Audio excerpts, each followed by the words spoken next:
mari kita tunjukkan kepada dunia internasional bahwa Indonesia bangsa yang berbudaya.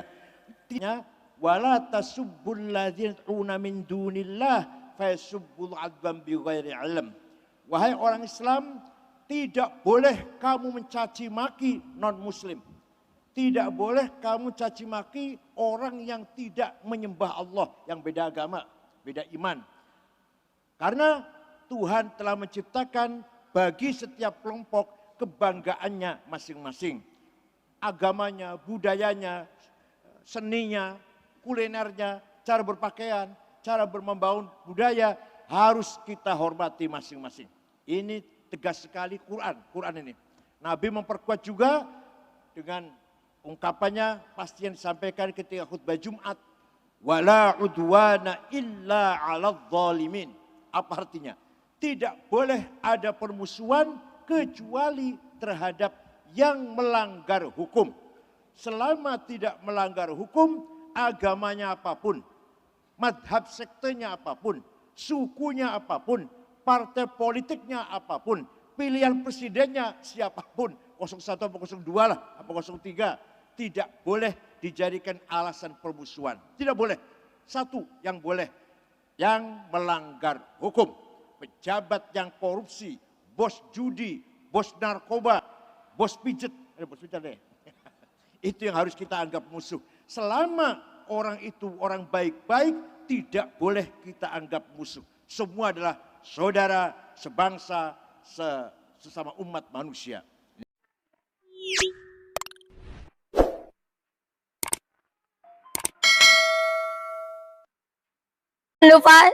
Jangan lupa subscribe, like, dan share. Dalam acara Milad Kang Said ke-71. Arus fundamentalisme itu bukan hanya datang belakangan, tapi setiap masa itu ada tantangannya sendiri, dan pada saat tantangan itu sebagian orang merasa tertinggal, mereka mungkin menjadi frustrasi. Pada saat itu adalah bibit-bibit yang atau lahan yang subur untuk munculnya bibit-bibit fundamentalisme. Nah, saya mau lanjut ini ke Abuya. Abuya sudah malang melintang ke mana-mana, bahkan melihat sendiri berbagai bukti-bukti sejarah. Antara lain misalkan di China, di mana interaksi antara Islam dengan budaya-budaya yang ada di China itu sebetulnya bahkan catatan tertua itu sudah ada sejak zaman dinasti Tang, ya kan? Jauh sebelum munculnya globalisasi atau kekuatan-kekuatan industrialisasi dan militerisme Barat. Nah, bagaimana Abuya merefleksikan si antar berbagai peradaban itu dengan kondisi di Indonesia saat banyak Abuya. Assalamualaikum warahmatullahi wabarakatuh. Waalaikumsalam. Selamat malam, salam damai, salam sehat, salam sejahtera untuk kita semua. Yang saya hormati pengurus Yayasan Masjid Muhammad Cheng Ho, pengurus PT dan Yayasan SAS Center, para tokoh masyarakat, para pejabat pemerintah, Bapak Ibu sekalian. Ketika Nabi Muhammad diutus oleh Allah 15 abad yang lalu, dunia dalam keadaan gelap. Romawi ketika itu, walaupun sudah beragama Katolik, punya kitab suci The New Testament, tapi kezaliman sangat merajalela. Perbudakan sangat merajalela. Lahir seorang Muhammad diutus membawa rahmat dengan teologi emansipatoris. La ilaha illallah itu artinya tidak ada penguasa yang paling absolut kecuali Allah. Tidak ada rasa tunduk, taat, rasa takut kecuali kepada Allah. Tidak boleh ada mengharapkan sesuatu kecuali kepada Allah. Tidak ada perbudakan sesama umat manusia, siapapun manusianya. Itulah yang disebut tauhid emansipatoris dengan bahasa Arab la ilaha illallah. Kemudian setelah 13 tahun Nabi Muhammad mengkader orang di Mekah, mendapatkan pengikut 120 orang. Kemudian beliau hijrah ke kota Yathrib yang sekarang namanya Madinah. Di sana mendapatkan masyarakat yang plural. Ada pendatang, ada pribumi. Yang pendatang beragama Yahudi, 3 suku. Bani Qainuqa, Bani Quraidah, Bani Nadir. Yang pribumi ada 2 suku, Aus dan Khazraj. Melihat keadaan seperti itu, Nabi mendeklarkan bahwa kami akan membangun membentuk negara yang dibangun di atas konstitusi kesamaan visi misi. Bukan konstitusi agama, bukan konstitusi suku atau etnik.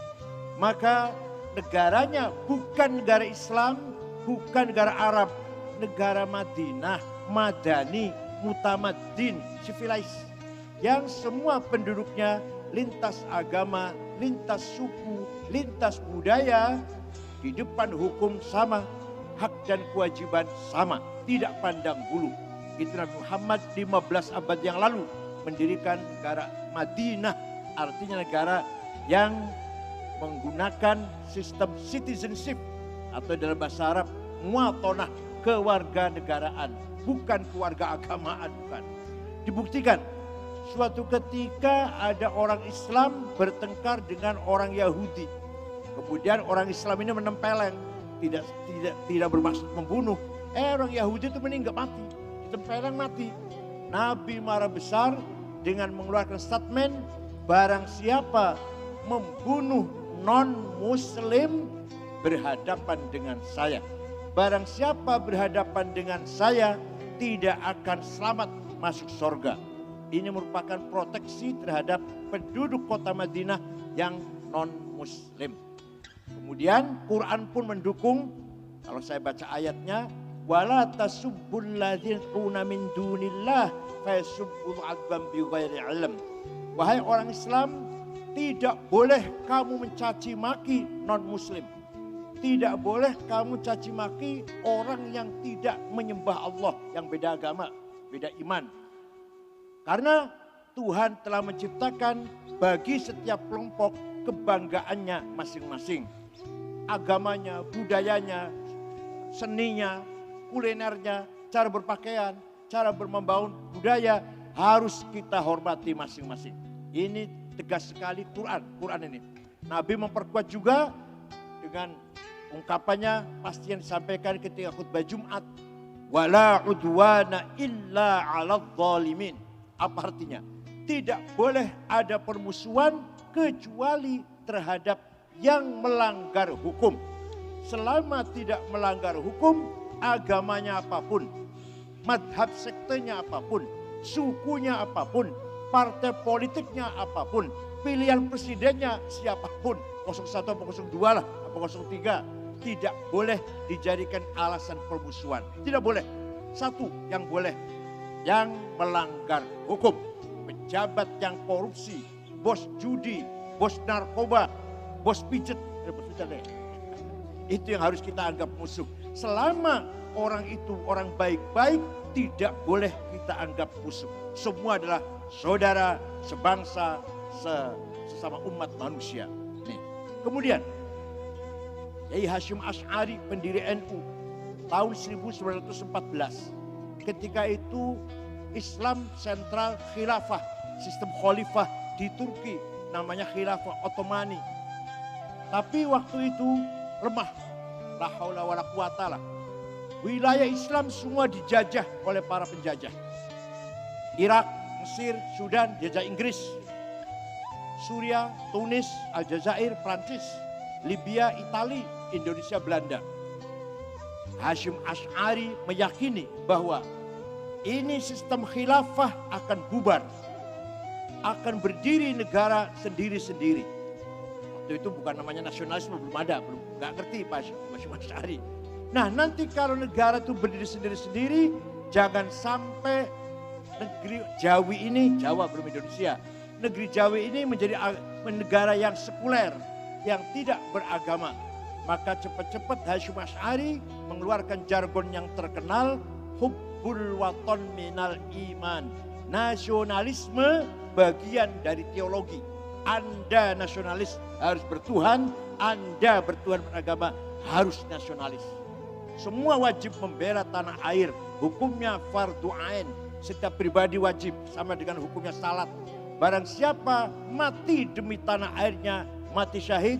Barang siapa berkhianat kepada tanah airnya, boleh dibunuh. Itu Hasyim Asy'ari telah menyampaikan tahun 1914. Betul, tahun 24 khilafah bubar. Dibubarkan oleh seorang ideolog namanya Mustafa Kemal Atatürk. Membangun Turki yang modern, sekuler, nasional. Turki, wilayah-wilayah lainnya di bawah penjajah.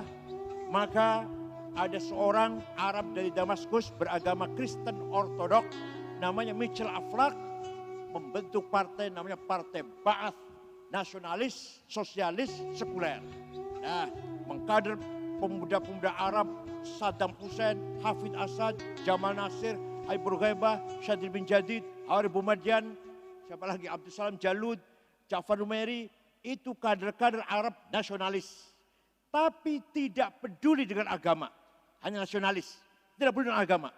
Maka lahirlah partai Islam namanya Ikhwanul Muslimun tahun 37. Peduli agama tapi enggak peduli nasionalisme. Yang Islam, Islam saja, yang nasionalisme, nasionalisme saja. Kemudian pemimpin Ikhwan Muslimun namanya Hasan Banna dibunuh, tertembak tahun 42. Tahun 42. Penggantinya Sayyid Qutb radikal yang mempunyai tulisan namanya Kitab Ma'alim fit Thariq, isinya apa? Semua sistem yang datang dari luar termasuk jahiliyah, tauhid yang harus kita perangi. Jadi apa? Komunisme jahiliyah, kapitalisme jahiliyah, sosialisme jahiliyah, nasionalisme kebangsaan jahiliyah menurut Ikhwanul Muslimun.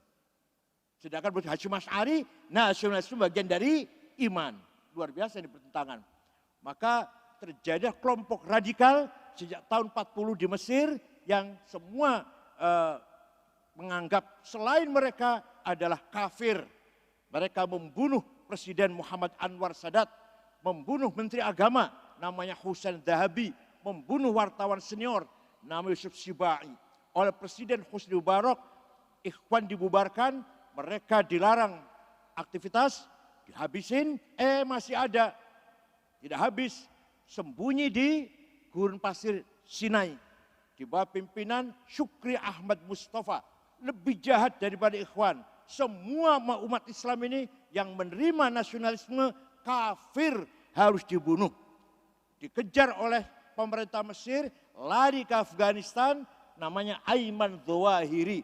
Di Afghanistan ketemu dengan orang Saudi namanya Usama bin Laden mendirikan Al-Qaeda. Itulah terorisme yang terkenal di dunia ini dari Afghanistan. Kemudian dari Indonesia berangkat sekitar 1.500-an orang ke Afghanistan. Antara lain Amrozi, Ali Ghufron, Mukhlas, Imam Samudra, Dulmatin, Umar Patek, Hambali, antara lain itu. Mereka pulang dari sana, pulang dari Afghanistan, rupanya gatal, masih ingin ngebom rupanya. Terjadi bom Bali 1 dan 2 dan bom di mana-mana. Itu ceritanya mengapa lahir atau muncul radikalisme bahkan kelompok terorisme di Indonesia. Harus kita tolak, harus kita perangi sikap teroris itu. Karena itu bertentangan dengan Islam. Quran mengatakan waman adzlamu mimman iftara 'alallahil kadziba wa huwa yad'u ilal Islam. Orang yang paling zalim adalah orang yang menggunakan simbol Islam, atas nama Islam, padahal bukan tujuan Islam. Itu paling zalim itu. Paling kurang ajar lah. Mengatasnamakan agama, padahal bukan untuk agama. Termasuk gerakan 212. 212 satu-satunya orang yang terang-terangan menolak saya. Barangkali yang sama banyak. Pak tokoh Muhammadiyah, Pak tokoh ormas lain menolak banyak. Tapi yang terang-terangan hanya saya waktu itu. Masih jadi ketua PBNU waktu itu. Saya katakan gerakan 212 bukan kebangkitan Islam. Kenapa? Karena sholatnya di Monas, tidurnya di masjid. Jadi malam tidurnya di masjid, paginya atau siangnya sholat di Monas. Apa itu Islam itu? Kalau kebalik, barangkali kalau kebalik beres, baik itu, benar itu. Tidurnya di Monas, sholatnya di masjid. Itu barangkali itu demi Islam itu. Tapi kalau jelas tidurnya di masjid, sholatnya di Monas lapangan. Jelas bukan kebangkitan Islam, tapi jelas itu target politik yang ingin merusak, mengadu domba bangsa Indonesia.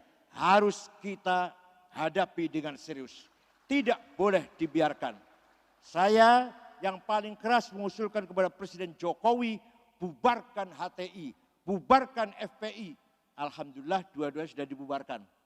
Alhamdulillah, mudah-mudahan, tapi waspada. Sampai sekarang masih ada. Jangan lengah, jangan teledor. Jaringan Filipina, Afghanistan, Filipina Selatan, Sulawesi Tengah, Poso, dan Bima. Di Bima masih ada itu potensi terorisme itu. Tidak boleh lengah, terutama kepada para bapak-bapak polisi. Tidak boleh lengah. Ya memang yang paling keras di Jawa Tengah, yang paling keras Solo, ya antara lain Pemalang, Batang, Weleri itu yang paling keras. Jawa Barat, Cianjur, mereka benih-benih dari terorisme ditularkan kepada anak-anak mereka. Sehingga anak kecil pun mengatakan saya siap mati syahid demi berdirinya khilafah Islamiyah. Yang berada di Suriah, di kota Idlib kurang lebih 1.500. Perempuan-perempuan punya anak korban dari ISIS. Sampai sekarang nggak bisa pulang karena paspornya sudah tidak ada. Mereka di perkemahan di kota Idlib. Sekitar 1.500. Kebanyakan dari Jawa Barat, ada yang dari Jawa Tengah, dan ada sebagian dari Lampung. Mudah-mudahan di Jawa Timur, karena NU-nya kuat, insya Allah mereka tidak akan berpengaruh kepada generasi muda kita. Tapi jangan lengah, di setiap perguruan tinggi ada kelompok radikal. Di perguruan tinggi, IPB, ITB, ITS, Undip.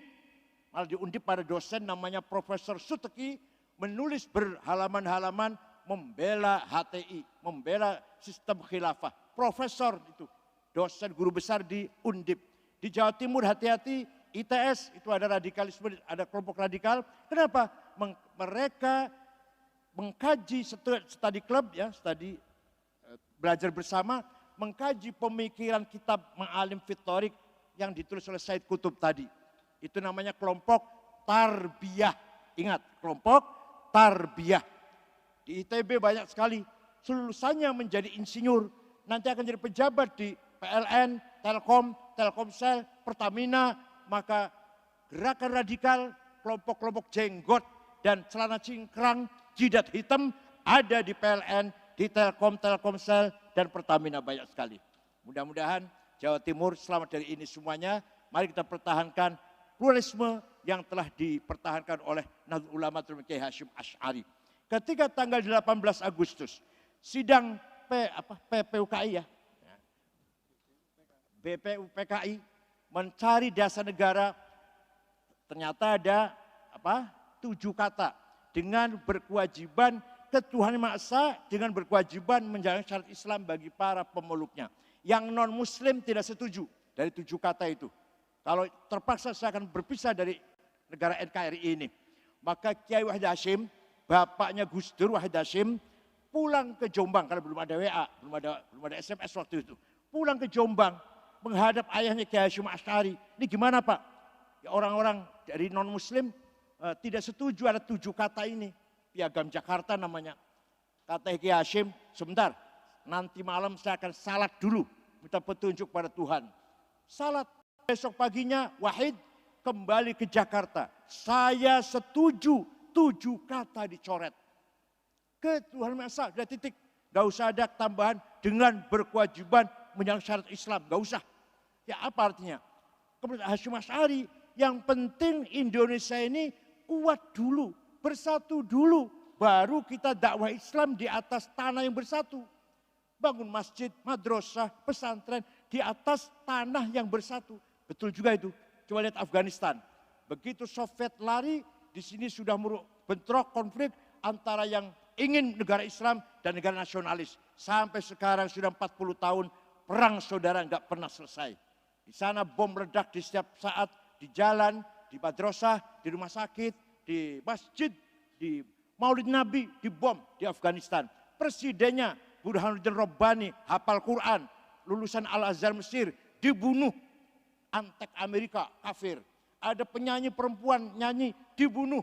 Karena perempuan nyanyi itu haram. Oh jadi nyanyi haram, membunuh nggak haram. Membunuh nggak haram, tapi nyanyi haram.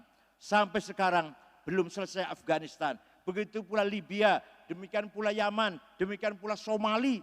Negara-negara yang lahir di sana kelompok ekstrim. Yang jelas Islamnya tidak terlaksana, tidak terbukti, negaranya sudah pecah belah. Alhamdulillah negara kita dengan dasar Pancasila bebas. Mau bangun masjid, madrasah, pesantren, istighotha, sholawatan, sangat-sangat bebas. Nah, di sini luar biasa. Silahkan agama masing-masing melakukan kegiatan dengan bebas, sangat damai dan tenang insya Allah. Ya, makasih Abu ya, luar biasa. Kita aplaus dulu untuk Abu ya. Waktu saya dulu masih mahasiswa S1, Abu ya ini beberapa kali datang ke Ubaya. Ya, dan saya waktu itu kalau Abu ya ngasih kuliah umum itu melongo saya. Karena pada waktu itu enggak banyak orang berani ngomong kayak gitu.